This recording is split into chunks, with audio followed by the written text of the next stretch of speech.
because this is the leading edge, and it's where we all want to be. It's where the new ideas are bursting forth. It's where the new energy is flowing. It's where it's all happening. You are out here on the leading edge, and the happier you are, the more you are allowing all that we are to flow with you in this leading edge moment. So does that make it go better? Yeah, but that's not the point. It's for the revelry. It's for the joy. It's for the feeling of expansion. It's for the feeling in the moment. Everything that every one of you want, no matter what it is. A material object, a relationship, a pile of money, a circumstance, an event, an empire, everything that you want, no matter what it is. You want it for one reason only, and that is you think you will feel better in the having of it. And if we can convince you that you can find the feel better part even before it fills in manifested form, then you've got it all figured out. If you can turn it to the place where you can feel it first, then you've got what you were going for anyway, but the grid has to fill in with the details. But if the grid filling in with the details is the reason that you're doing, then it's all out of whack and it won't work. Isn't it interesting? We have to convince you that the manifestation doesn't matter before the manifestation can happen. I don't want the manifestation. Oh yeah, I do. I really do. I really do. I really do. I don't want a virtual lover. I don't want a virtual pile of money. I want the real thing. But what you want is the feeling of it. You want the feeling of it. And when you find the feeling of it, the grid will fill in with the specifics of it. But if the specifics of it are so important that you're all bent out of shape because the specifics of it haven't filled in yet, then you don't find the vibrational feeling place of it, and then the grid doesn't fill in. Isn't that interesting? You've got to find the feeling of it, and when you find the feeling of it, then as our friend said earlier, then it's just the next logical step, and it doesn't matter that much. So where do you find your joy in all of this? Abraham, are you saying that first I have to figure out that I want it, and then I have to get over not feeling bad that I don't have it before I can have it, but then by the time I get over not feeling bad about not having it and I have it, then it's no big deal? Is that what you said? Pretty much. That is what we said.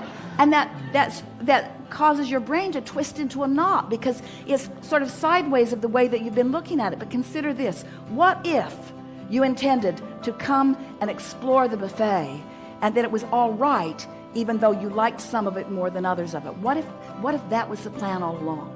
What if you came to use the power of your ability to focus to define what you specifically want because you understood that once you line up with that it would flow to you?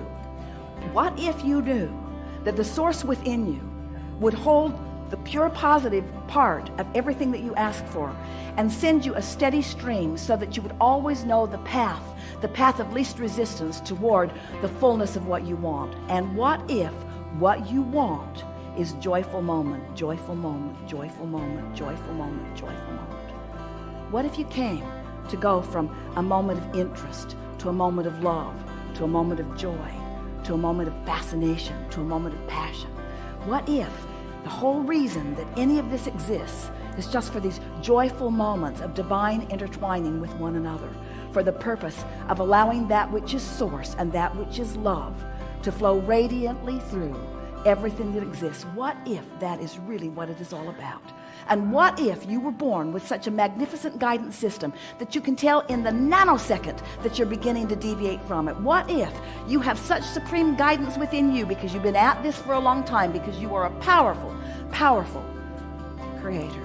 What if in the moment that you feel a little bit of negative emotion, you could say, I can feel that guidance. I can feel that I'm starting to deviate from what life has caused me to know that I want. Now, how is it that I can come back into alignment, to the full alignment, to the full, in this present moment, joy that I am all about? So many people stand in the absence of something wanted, using the absence of that something wanted to deprive themselves of the alignment which is necessary for them to have what they want. Isn't it just the most fascinating thing? Don't you find it fascinating that once you don't care if it manifests, and you're all excited about aligning with the essence of it, that then the grid must fill in with the details of it? And that's why you came. Because nothing is more delicious than the molding of this clay. Nothing is more delicious than to define what you want from your important perspective. Nothing is more important than to launch a rocket that you're not completely up to speed with, and then to get up to speed with it, because you are exercising the power of your own ability to focus with source energy, encouraging you every step of the way and adding more emphasis and more energy. Nothing feels better than coming into alignment, you see. So would you ever be able to experience the deliciousness of coming into alignment if you never got out of alignment? Would you ever be able to experience the true deliciousness of a fabulous meal if you'd never been a little hungry? Isn't the contrast part of what sharpens your, not only your desire for things, but your appreciation of them, you see?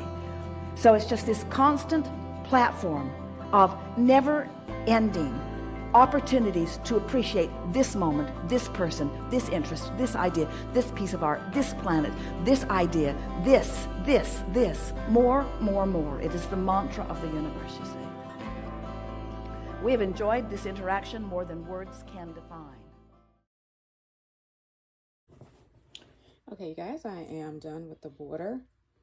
That took much longer than I thought it was because, let me show you.